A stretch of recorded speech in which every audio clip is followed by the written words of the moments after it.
our children's children look back at the hands that we were dealt and say, wow, y'all did a lot with those cards. But we have these new and shiny cards, this brand new deck that doesn't even look like the cards that we were dealt. And they have a whole level of possibility of opportunity than I ever had. The Village Square, a nervy bunch of liberals and conservatives who believe that disagreement and dialogue make for a good conversation, a good country, and a good time. At the Village Square, we talk about politics, religion, and race. You know, the topics your mom taught you never to discuss in polite company. Listen, at the Village Square, we make pigs fly.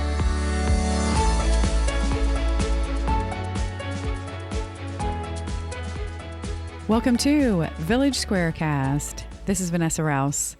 Thanks for joining us for Created Equal, Walking Uphill Both Ways, Black Women and the Fight for Equality. Created Equal is presented in partnership with Leon County Government, and funding for this podcast series is provided through a grant from Florida Humanities with funds from the National Endowment for the Humanities. All right, now let me tell you about this fascinating program. Black women in America have historically faced an intersectional disadvantage due to both race and gender discrimination. And these challenges continue to persist today, despite Black women being the anchor for their families, networks, and communities. Today, we'll have the opportunity to hear from Black women representatives from the areas of healthcare, education, community, and the economy, as we attempt to put ourselves in their shoes and understand the struggles they face. As you know, if you're a regular listener, our panels typically include lots of ideological and racial diversity, which allows us to explore various perspectives of an issue. Well, this program is a little different for us.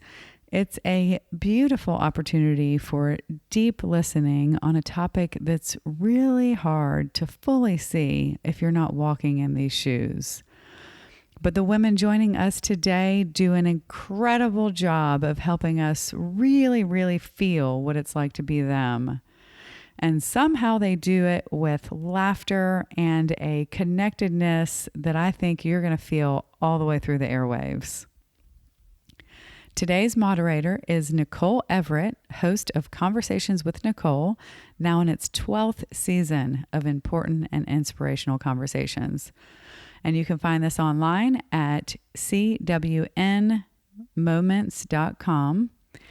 And Conversations with Nicole is also on the Greater Works Network of Roku TV and on YouTube and, all the other places online, Facebook, etc.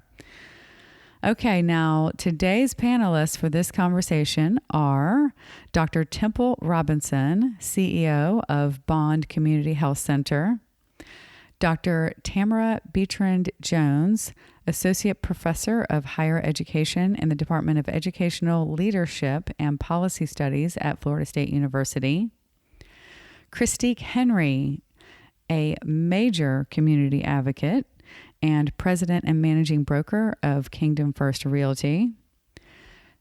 And finally, Dr. Shanta Friday Stroud, Vice President of University Advancement and Executive Director of the FAMU Foundation at Florida A&M University.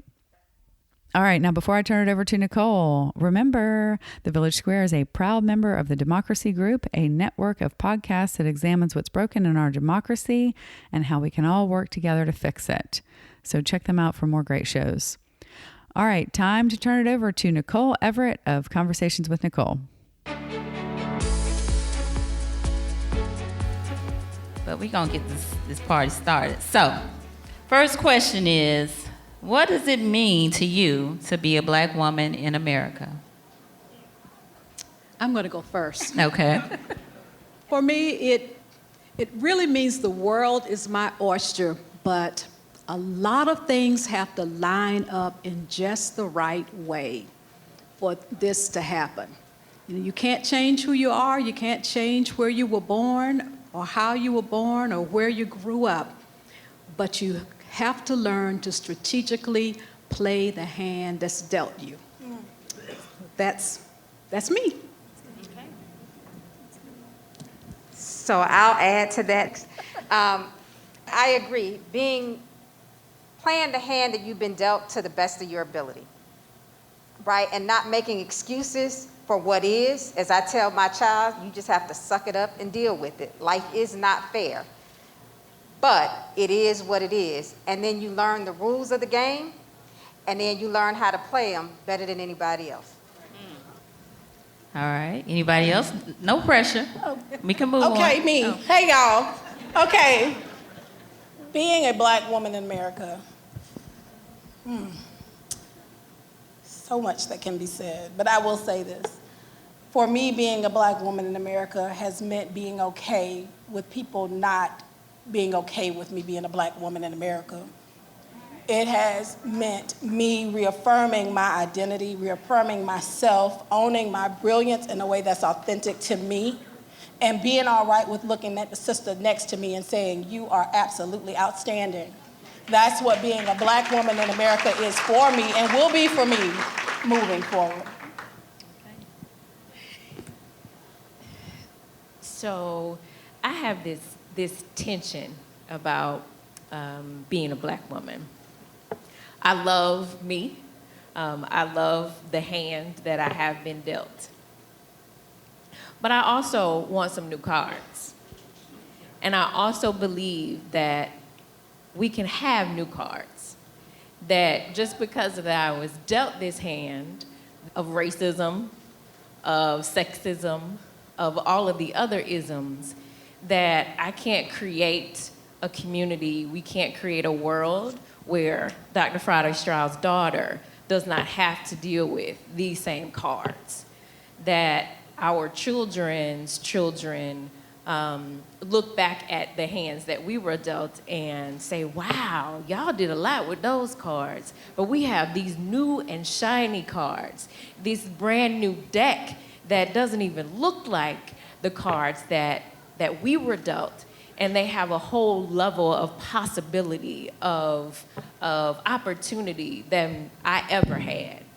And so I battle that desire, that dream of having and being and doing more and being in a world that allows that, and playing that hand and playing it well, so that I can survive and hopefully thrive. But it's that tension for me that I struggle with in being a black woman. All right. Thank you. So, Dr. Jones, I'm going to start with you, because now we're going to add on to that question. What does it mean to be a black woman in navigating the educational system? So my mother always told me that education was paramount. She did not accept less than an A. If I got a B, I came home scared. We could not see what in the world was a C, let alone anything beyond that. And so I think about the children, the girls that we are raising and the expectations that we have of them, the level of responsibility that we place on them, and the great things that does in terms of it instills resilience, it instills drive and motivation. But it also can be pressure, unnecessary pressure that we deal with when we are entering new spaces or we enter spaces that were not designed for us. And let's be real, education as we have designed it was not meant for black people. It was not meant even for women. And so it is that in how do we make sure that our schools, our colleges and universities are places where all of our children, but especially our black girls and our black women, can thrive? How do we make sure that when they enter classrooms, they see faculty that look like me, that are their teachers, that have doctors in front of their name, that are in the classroom, that their teachers and their principals and their assistant principals look like us, so that they can have those possibility role models. so that we can be at the table to make sure to be able to explain some of the cultural nuance that is Blackness, and create an opportunity or create a world where our children can thrive because they see the possibilities. They're in places that understand and can support their growth and development. And unfortunately, our current education systems don't do that. We've been able to thrive in spite of. Black women have earned more bachelor's degrees, more master's degrees, more doctoral degrees than Black men. We've also earned more, about 10 years ago, we were the leading group of women who were out earning undergraduate and graduate degrees, but no longer. And I asked myself, well, why is that? Why is that? And as we talk to students, we talk to young women about their experiences in education, they're tired. They're tired of being in spaces that are not affirming or welcoming. They're tired of being in classrooms where they don't see themselves. At the same time, there's the possibilities of more, that we are more and more students are pursuing higher education. More and more of us are pursuing doctoral degrees and pursuing faculty careers and administrative careers. And so again, it goes back to that tension of being in a place that was not necessarily designed for me or designed for us, but also coming up with ways that we're able to thrive and we're able to grow and develop and create a new environment for other children and other students that are coming behind us. All right, thank you. Dr. Friday Stroud, how do you navigate being a Black woman in the business environment? So I'll go back to what I said to answer the first question. You first have to learn the rules of the game. And once you learn them, you have to play them exceptionally well. But you always have to be prepared that the rules will change. Because just about the time you start to master them, they will change. So you always have to recognize that the only constant is change, right?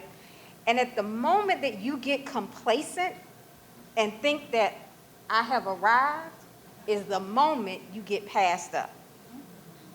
So you always have to be in a posture of learning, of connecting, of reaching, of climbing, but just as importantly, pulling others up with you. Because you can't make it in this world, and definitely not in the world of business, by yourself. It takes a village, applies to everything, but most importantly, to business. Because it's a system, it's a microcosm of everything that's happening in the world. Whether it be education, whether it be finances, whether it be community issues, whether it's cultural issues, whether it's internationalization, right?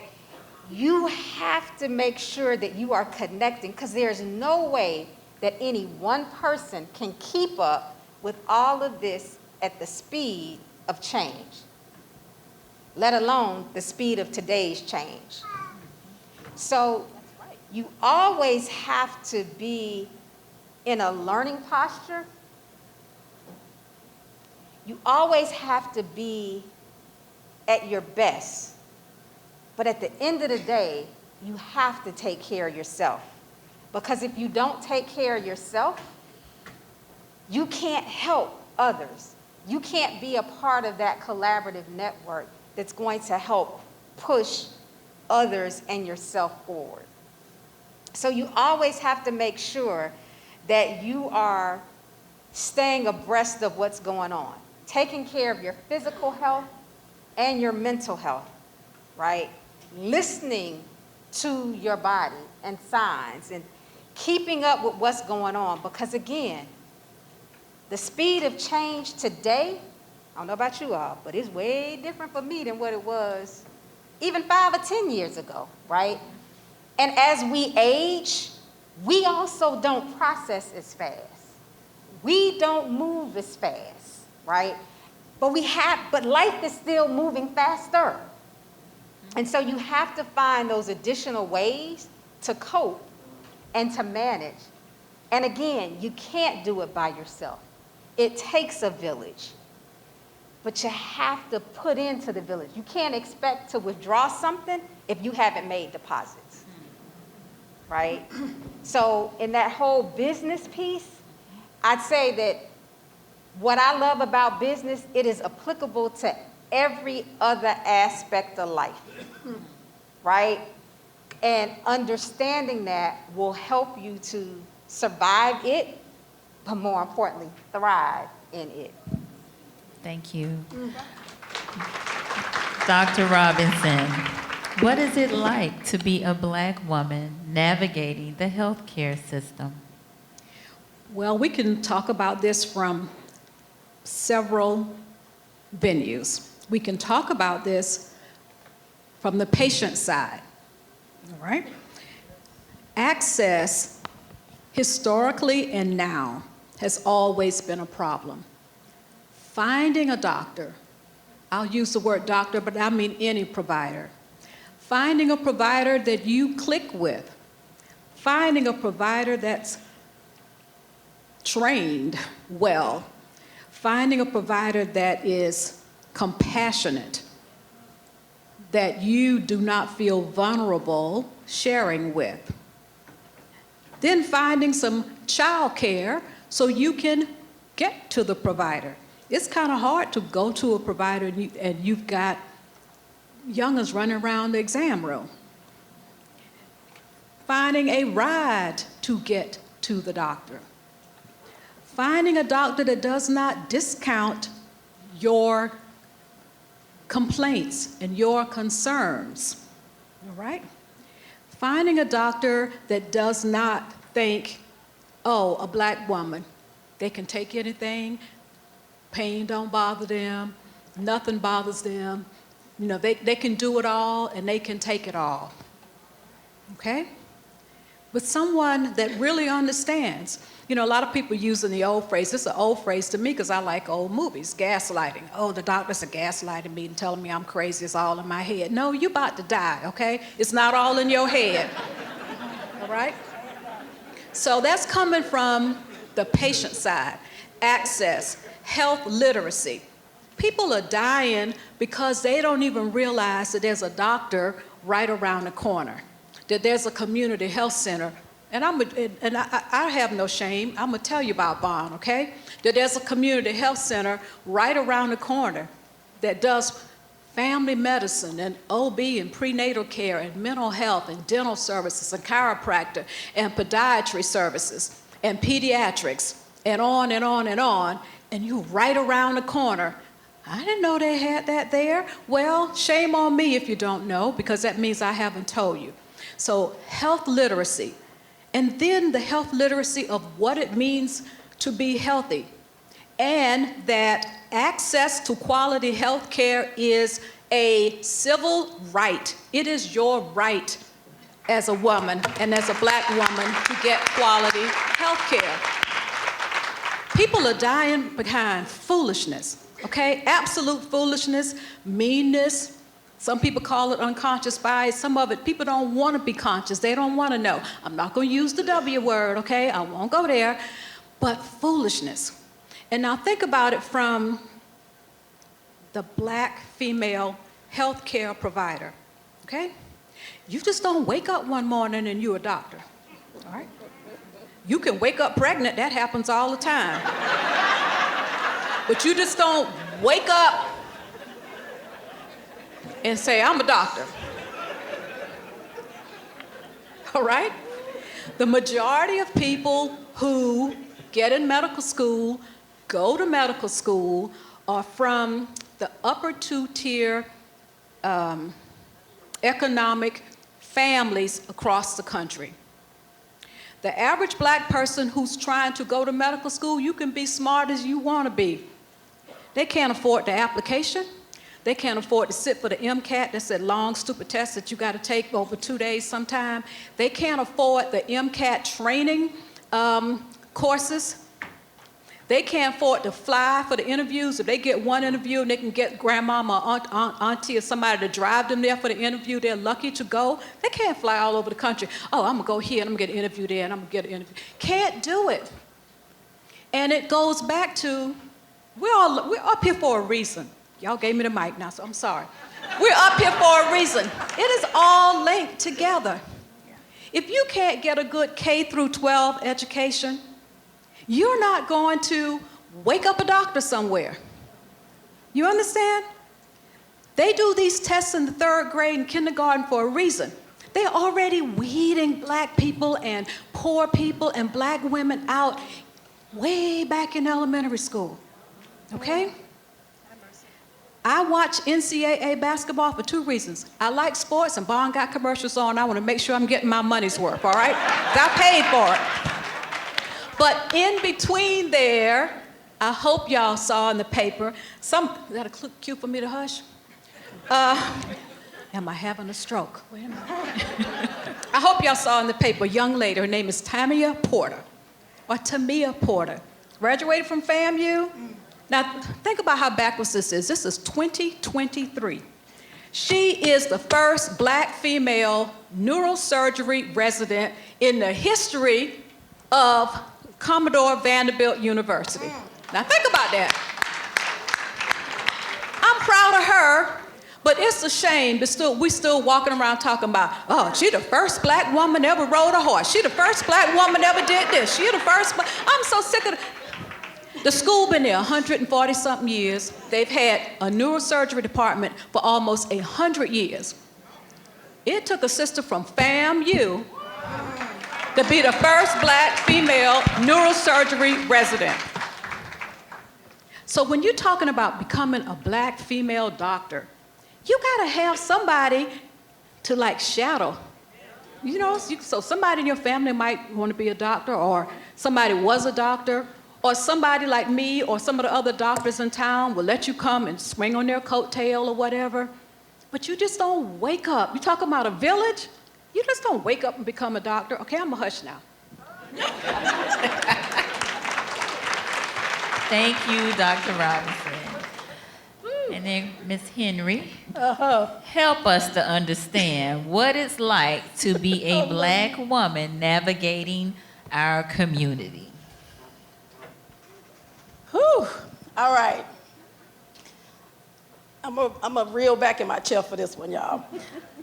So, being a black woman on the community level, first of all, I want to give a disclaimer that all black women don't have the same experience on the community level. All right? So when you look at me as a black woman, I don't have the same experience as every black woman in the community, okay? I want that to be understood. Some black girls you look at... Can I say something? Yes, ma'am. They told us not to have a formal thing. We're supposed to be like in the living room. When you've met one black woman, you've met one black woman. Thank you. Okay? So Thank you. That means Thank you're you. not the resident, Okay. the resident expert on black Okay. people. I am not the expert on all black women. I just know me. I just want to, I thank you, Dr. Wright. I told her to do this, y'all. So listen, don't think she, every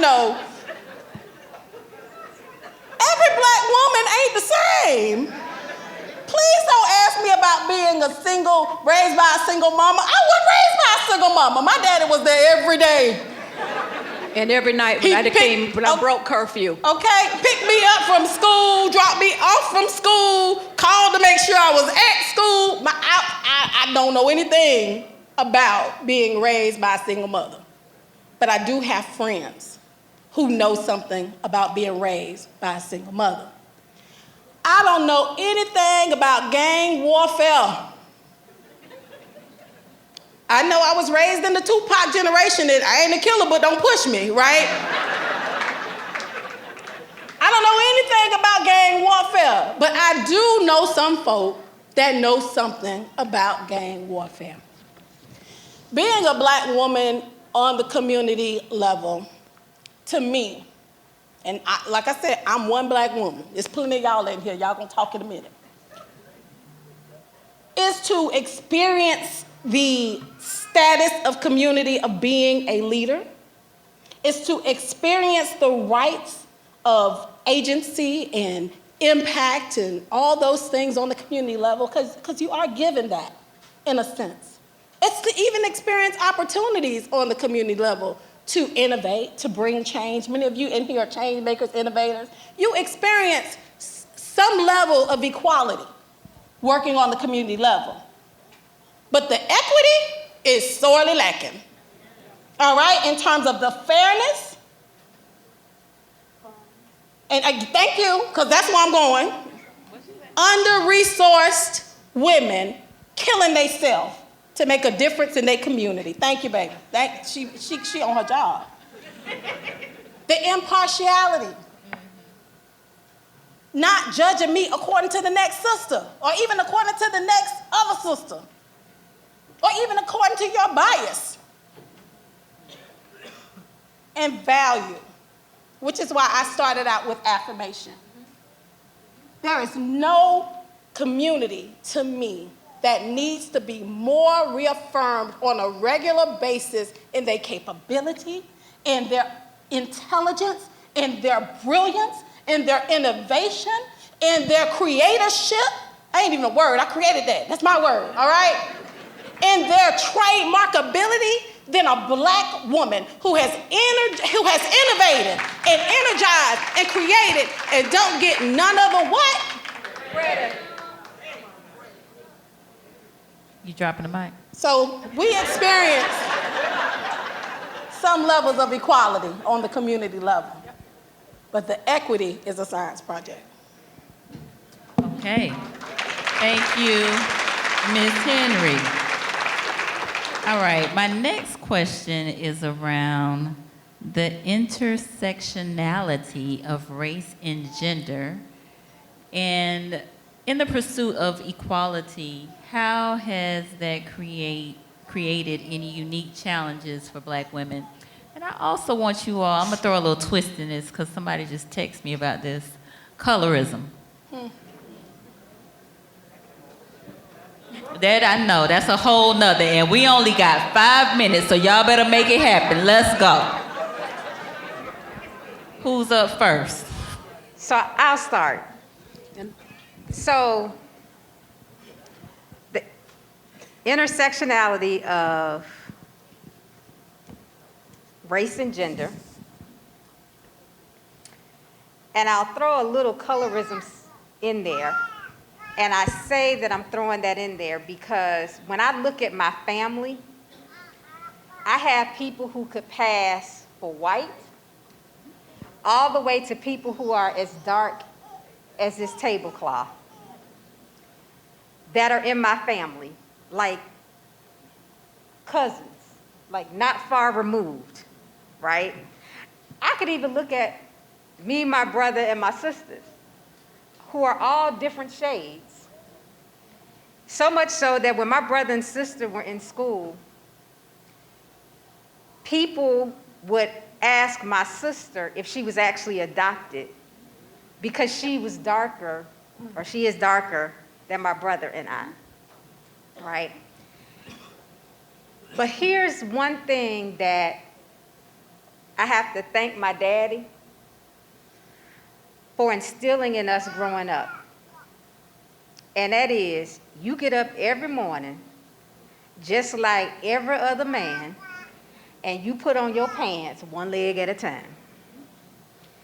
And so you need to be equipped and armed with the knowledge and the courage to demonstrate your capabilities. And so I don't look for other people to affirm what I know I'm capable of. And I will tell people, you got to get up real early and go to bed real late to outwork me, right? And not because I'm trying to prove anything to any one of you all, but because that's how I was raised, right? But you have to, like I told y'all earlier, I tell my child, like, suck it up and deal with it. Life ain't fair. So you know that coming out the gate. But it is what it is, and you have to figure out how to operate successfully within it. So for me, I recognize who I am, what I am. I am fully aware of my strengths and my weaknesses. And I know in today's modern terms, we call them areas of growth or areas of opportunity. Them suckers are weaknesses. You need to know what they are, and you need to own up to them, right? And I tell people, we are real good at sitting back and judging and assessing other people. Now, child, you know she ain't need to have that on. Now, girl, why you doing that, right? But what most of us have a problem with doing is turning that mirror on ourselves. I tell people, I got to be able to go to sleep at night. Now, some people might not sleep too well. I don't know. And some people may be able to sleep well doing dirty. I don't know. But I wasn't raised like that. I'm not wired like that, right? So understanding who you are, the world in which you operate, while I may want a new shiny set of cards, I'm going to take these ones I have, and I'm going to play them to the best of my ability. And then, don't get me wrong, there are times when things don't go my way, right? And I could get mad and pout. But if I do that, I'm only hurting myself. When I don't get what I want because something wasn't fair, you know what? That pushes me to work harder, do better. Because as my mama always told me, it's more than one way to skin a cat. So I didn't go through that door, but I promise you I'm going to find some other doors and other routes to go through. That's right. So you want me to come straight or you want me to come at you sideways? Either way it go, I'm coming. And at some point, you're going to recognize. All right. Anybody feel, we really out of time, but anybody feel? We just getting started. Ma'am, we got table discussion. So I got all this stuff. I got you, but ma'am, no. So but I got if you feel very strongly about responding to this question, by all means. About the colorism part? And the intersectionality and the of race and intersectionality. gender. Yes. Well, the intersectionality between race and women is just a double whammy, and people, the world try to put us at the bottom of the list of everything. So that's the answer to that. But this colorism, part of this, black people, we've done to ourselves, okay? And the other part we won't talk about today was done to us, because ain't a whole bunch of people got off the boat this color and that color, okay? When the boat came over, it wasn't a whole lot of people this color. So we won't talk about this. But that's the part, right? But that's the part. That's the part of this conversation. That's the part. So people ask me, they say, well, what are you? I say, I'm Heinz 57. They say, what do you mean? I say, I'm mixed up, all kinds of stuff mixed up in here, okay? Heinz 57, all right? But black people, we have a hard time. I know, we have a hard time. You go over here, she too white. Go over here, she acting too black. Go over here, something. You can't win. So all you can do is do you, all right? Walk it like you talk it. Let your work speak for you. So when you show up and your name is Temple Robinson and they hadn't seen no picture or nothing, all they got is your resume, they don't know who's walking in the door. Let your work speak for you. And I'll say this, because I think I'm the only one up here with a quite ethnic name, Shantae. So they know who I am before I'm coming. Before I get there, they know. I'm just saying, my bad. They'll still ask me, well, who are you or what are you? And I say, hey, I was born in Mississippi and my birth certificate says Negro. Just saying. But your hair speaks to you got some Indian in your family. So Right, she got that Indian I'm hair. just saying.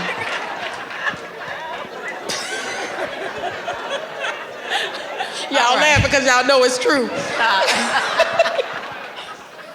In closing, and being respectful. We're going to let Dr. Jones wants to speak as well. So. Okay.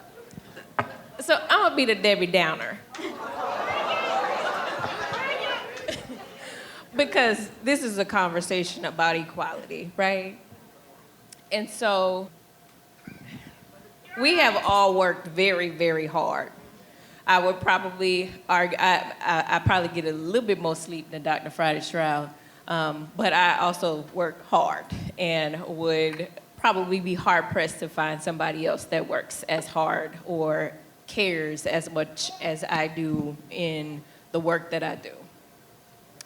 I have a PhD. I have a master's degree. I have an undergraduate degree. I own my own home. I have a rental property. I got a little bit of money in the bank, like $5. I've won awards in my field, been recognized nationally. I have tenure at Florida State University. However, that is not protecting me.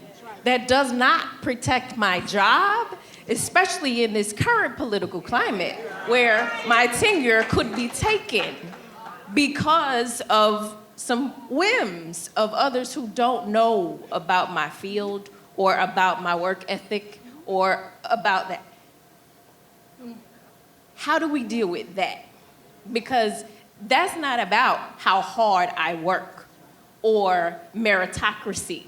It is not about me pulling myself up by my bootstraps, because we have done that. Our mothers have done that. Our fathers have done that, which is why we're here today. And hopefully your children will be able to not have to do that because we've done it for them. But how do we manage all of this with all of that? All of that opposition that flies in the face of my hard work, my lack of sleep, my accolades and degrees.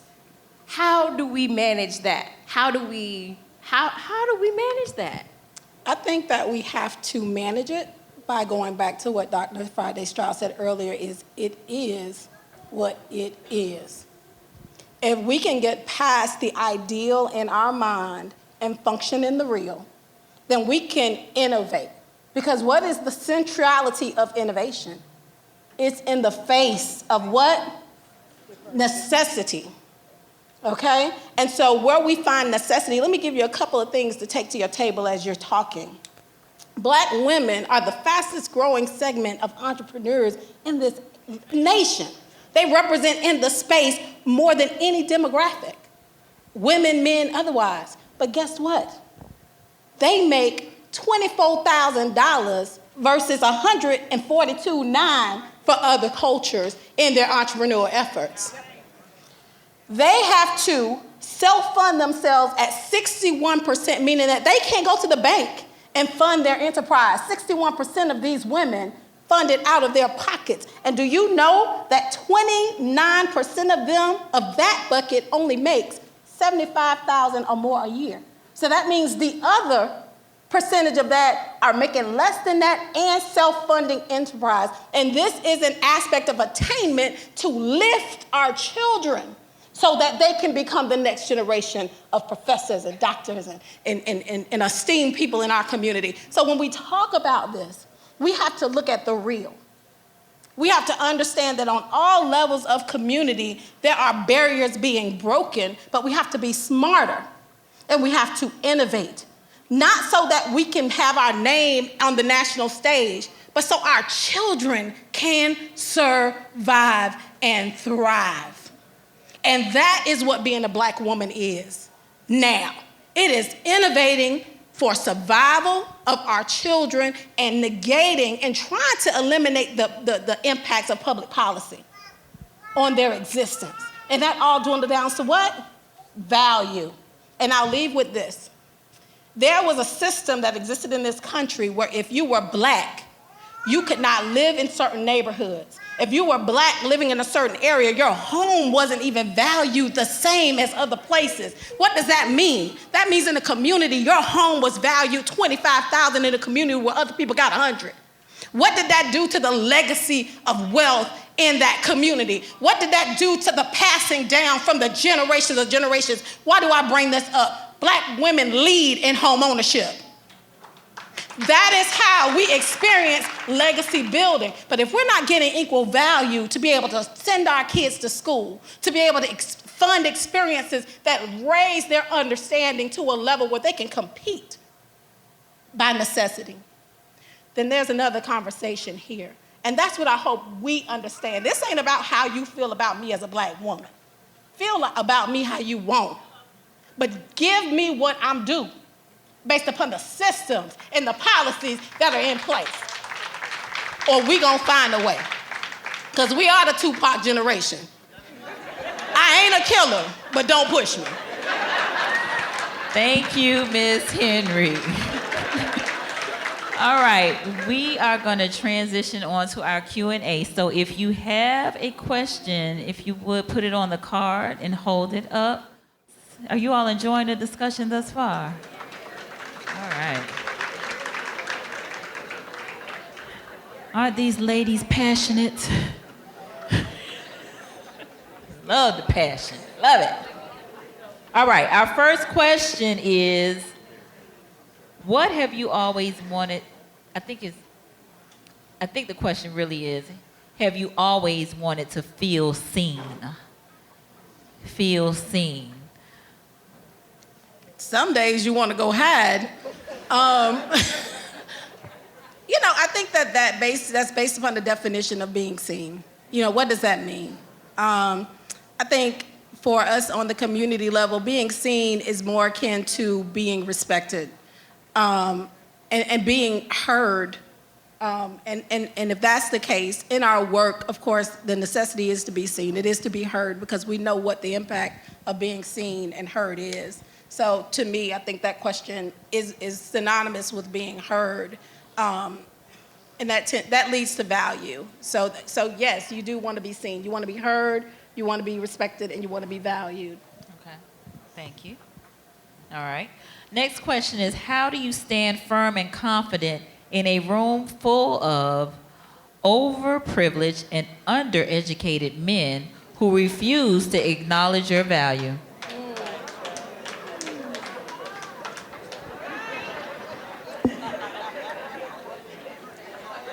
Well, that's a deep subject. This is not literal, but figurative. So sometimes, ladies, you have to take the heel of your stiletto and you put it in their insole, and you have to shut them down, okay? And that's what we have to do. And I don't mean that in a, I've had to do that under the table before when man was talking to, never mind, I won't tell you what he said, but he was talking about the wrong person, and the person was running with the other person, and that person was the other person's person. And I was under the table, and I'm like, would you shut up? We're trying to get this money, and you. So anyway, I still say, let your work speak for you and call it out when you see it. Do not let this, call it out when you see it. If I'm shoulder to shoulder and I am better prepared and my product, whatever it is a better product, but I'm overlooked, and this person who is ill prepared, and I'm using as an example, is a white man, and he gets the promotion or he gets the raise, you gotta call it out. You've gotta call it out. You just can't sit there and hide and mumble and say, woe is me, and so forth and so on. And you call it out professionally, okay? You don't have to put on a big show. You don't have to be the bad one, okay? I knew she has a better time before she showed out. No, you don't have to do that, okay? But you call it out, and you make it stick, and you come with facts. And then you threaten and say, if you don't fix it, we're going to a whole nother level. Yeah, I would agree with that. You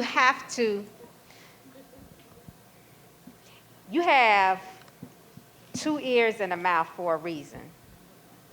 So you need to listen. Because sometimes the answers are right in front of us, but we're so busy trying to answer before we get all the information. And so sometimes you just have to sit back, listen, take notes, because your answer is in what's being said. Usually you just haven't taken the time to listen to it, right? And so you got to formulate a game plan. Y'all ain't, like, I'm into sports too, right? You gotta have a game plan. You don't go play football using basketball techniques, right? So you have to study. You got to develop a plan. And then you got to execute the plan. And, as she said, don't go and fall into the stereotypical roles that people expect you to, right? Because then you're not going to be respected. You have to speak in a manner in which will command respect and not speak from an emotional perspective, right? Because truth be told, that's what they expect of all women, white women included, right? But you have to leave your emotions, as I say, in the car, because I have a lot of conversations with myself in the car. And I have to let my emotions out in the car, but when I close that car, get out and close that car door, I'm coming in and it's strictly business. And I'm dealing directly with the issue at hand, with all of my facts, and I'm gonna lay out a roadmap. And by the time I finish hitting you, I would have hit you so hard you almost didn't see it coming. And then you'll be able to persuade people to come around to where you need them to be. All right. So I got time for one more question. How do you think the experiences of black women differ from those of white women? They can get in places we can't. They are not looked at in the same manner in which we are looked at when we walk into a room as not only the only woman, but the only black woman. Because as Dr. Robinson said, we are hit with that double whammy. So they can get into places that we can't get into. They can get into conversations that we can't get into. And people talk about superwoman syndrome and imposter syndrome and all of this stuff. And most of us, we really don't have time for most of that. You know, somebody asked me about the imposter syndrome, and I'm like, man, I got the surprise syndrome. People keep asking me to do stuff like this because y'all think I know what I'm talking about. But I don't have a problem with imposter syndrome. But there are things that, as black women, we shy away from. We don't like to feel vulnerable. So we are shying away from asking for mental health and counseling because traditionally that has been seen as a luxury, okay? We're working hard. So we don't have time to cry, take it to the chair. We're liable to catch a preacher and talk with him a little bit. But things like mental health counseling and wellness and mindfulness, we're now learning that it is not a luxury. And y'all excuse me, but it's not something for weak white women, okay? I mean, that's just a stereotype that, oh yeah, weak white women, that's a luxury. They got time to take it to the couch and tell people I don't feel good, my man don't love me, and I'm stressed and I need a pill and all this kind of stuff. But we have to learn as black women that if we ain't healthy, nobody's healthy, okay? We've got to take care of our families, we've got to take care of our mental health, and we got to be strong enough to do it, and don't think that wellness is a luxury that we can't afford. It's something that at this point you can't not afford to do it. We've got to treat ourselves better. Had a lady come to me applying for a job. Her husband was killed, and she walked in talking about, I'm a single black female. I'm a single mom. One syllable, wasn't even 2 words. I said, no, you are a widow. You're not a single mom. Nothing wrong with being a single mom. Anybody here can wake up pregnant in the morning. I'm gonna tell you that, all right? And if you don't have a husband, you're a single mom. But we need to value ourselves, and that if you are head of a household with children, you're the head of the household with children, and yes, you may be a single mother trying to raise your children, but don't let the world downplay that. Don't use that to the point it becomes a 1-syllable word. I'm a single mom. Well, I grew up in South Carolina, okay? And some of the people there were so backwards, and when I was probably in the 1st grade before I realized elemental P wasn't 1 word, okay? So when I hear I'm a single mom, that's all I can think of. Before I saw it printed out on the thing, you sang your ABCs. I thought elemental P was 1 letter. But I couldn't read. I was in the church choir. I thought they were bombing Gilead. We said, there's a bomb in Gilead. I'm like, why they bombing Gilead? You couldn't. Anyway, I digress. I'm going to put the mic down for y'all kick me out. Ooh, all right. Thank you, Dr. Robinson. All right, we're going to transition to our table discussion. So I'm going to invite Vanessa to come back up and give us our instructions from here. Are you all having a good time? All right. Thank you, Nicole, and thanks to all of you. I think it's clear that we could listen to you all for days. We have a giant stack of questions, so I think that's a sign of a good program and that people want to hear more from you, and I'm sorry we don't have time for all of them. Let's get to the table sharing part.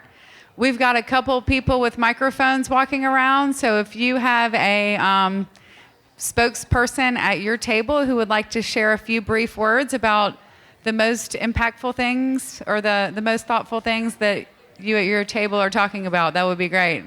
And here we go, somebody right here up in the center. Hi. My name is Angela Green Sherrod. I got married. Some of you probably know me from being a news anchor here in town for a long time. My question for our table, and full disclosure, I'm the one that texted Nicole the question about colorism because I am biracial. I identify as biracial. My mother is not a black woman. She's from Thailand. I grew up in a very, very hood environment. When you look at me, I'm black. When I open my mouth, I'm black. So for me, it was always a struggle of, well, I'm not too black. I'm not black enough for the black people. People probably didn't know what I was, and it all kind of came to fruition when the Meghan Markle situation happened. And a lot of my friends was mad because she identified as biracial and not black, and they let folks know it on social media. So my thing was, well, you done been at my house how many times? I didn't know you had a problem with me identifying as biracial. And one of the things that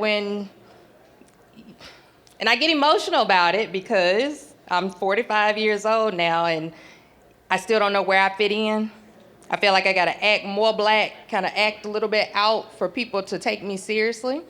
And my thing was, there's so many level of diversities here, but how many of you felt like somebody like you was on the stage, or somebody that looked like you was on the stage? Or you're not a doctor, you don't have those degrees behind your name. And no matter what level you're on, I think we've all gone through our experiences as black women. Some of us are still going through them, no matter what your pay range is. And I think for me, having the conversation with some high school students here, my son is the reason why I'm here. I did not want to come tonight. But my son was like, I want to go. He's always wanted to go to these events. And then I met his friend tonight. I'm calling you out because we had a conversation on the car over here, and it was, there's so many levels of where you fit in society. And even in high school, to hear if you're not in an AP class, if your parents didn't donate, I've been the only black person in a room and was chastised by not only the white people, but the black people in the room sometimes. And I think there's just so many levels to it, to where, I was sitting over here in a rage tonight listening because everything everybody said on stage was true. It was true. But still, I was like, well, there ain't no biracial folks up there. Where was my voice up there? So I think that's a struggle that a lot of people, no matter what you are or where you come from, you will never be fully represented. And I hope that makes sense. And something she said, and we can learn from our youth, and I'm gonna keep calling you out because we learned, she said, y'all paved the way for us.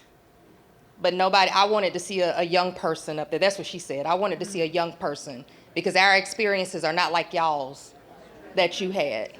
And I ain't old, girl. We still going through it. We still are going through it. But if you have a young person, I would say mentor, that's very important. And, I wonder, does my son feel privileged because of who I am and the connections that I have? I've never heard that from him, but listening to her tonight, I'm just like, dang, does he feel like that? So, just think about that. And if you do not have a chance to mentor somebody, my girl right here needs some mentor, okay? I'm gonna be there, but she needs different people too, okay? Thank you. That's great. Thank you. Thank you so much for saying that. We have one more here, but I want to tell you first, some exciting news is we're bringing back local color in the fall. We want to participate with you. Please, please, please reach out to me, Vanessa at villagesquare.us, or just and the little message form on our website. I would love to talk with you more about that because we're making plans right now. And same for you, please. Loved what you said. The question in our group was, how do I not allow stereotype affect my life goals? When we ended talking in my group, I brought up the conversation of how this year I'm taking a class that I never took before. And when I first walked in, we did like group work, and my classmate were saying how the answer was wrong or I need to add more. And then when I asked my teacher, she was just okay with it. She was like, yes, that's what I'm looking for, and that's the main topic. And in my group, the young ladies and young men, well, they're not young, but they're adults. Young. And they were basically saying how I shouldn't let the negative get to me, because at the end of the day, that class will help me educate me better and have better understanding or better vocabulary to me. And I'm actually learning a lot in that class, and I wasn't going to take AP class next year and doing dual enrollment, but now they changed my mindset and that I need to take that AP and dual enrollment class.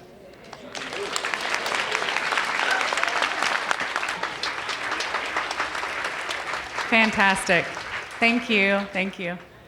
Do we have one more over here? Okay. Good evening, everyone. My name is Janita Broxton, and I am a resident of Gaston County. One of the question that we had that came up was, what can you do to move forward in the fight for equality? Being a resident in Gaston County, I have realized that we simply do not have the access to the same resources that are over here right in the back door here in Tallahassee. And not only is it an access issue, it's also a mental fortitude issue. A lot of people do not even have the mental capacity to maybe even want to do better. But I think, like this one lady over here was saying, that having these conversations in multiple locations, especially in our rural communities, because it is certainly, definitely needed. I can go into the local Piggly Wiggly, if you will, and I will see a young woman in there with a baby, two babies, one in these two carriers, one running around in the store. Well, that woman, she may not have the ability to come out to an event at 5:30 in the evening because she doesn't have a babysitter. I didn't know if any childcare was offered tonight. Maybe it was, I'm not sure. I don't have any children. But you have to consider those things when you're wanting to engage the Black woman at every level, because, I mean, it's just very difficult, especially, like I said, for the rural Black woman. That's a whole different experience. In Gaston County, we have all sorts of infrastructure issues. Some folks don't even have the internet. We have major septic issues. It's just a lot that's going on in the back door of Tallahassee that's not happening in Tallahassee, but we are your neighbors and we are experiencing a whole different life than what people over right here in Tallahassee are experiencing.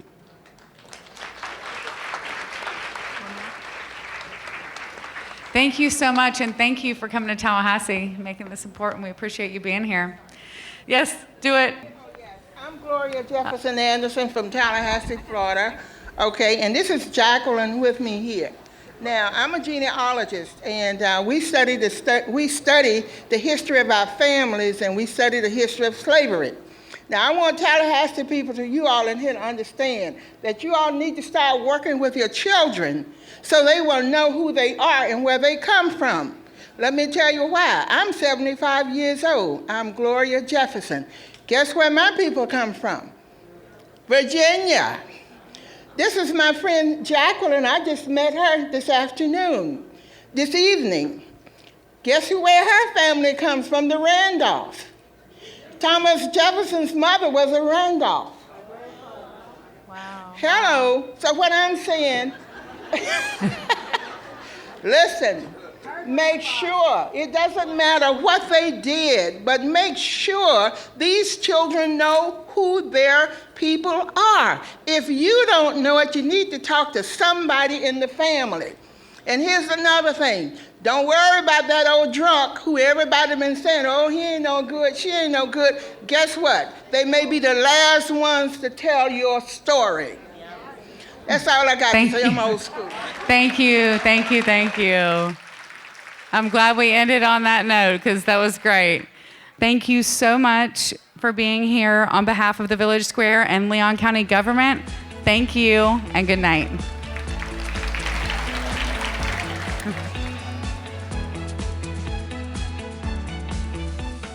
Hey there, it's Vanessa back with you. Just totally in awe of these ladies and their inspirational and oh so powerful message. This was a super fun night.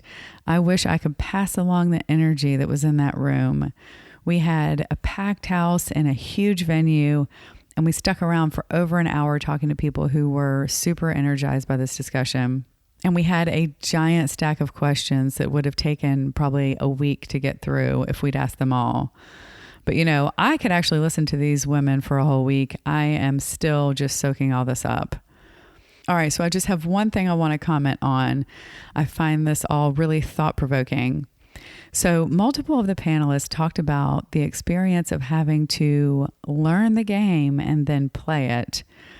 I loved their openness and realness about this, you know, and it made me think about the times in my life where I have seen myself get a little bit feisty, and occasionally I'll decide that, you know, I'm not going to play the game just because, quote unquote, you're supposed to.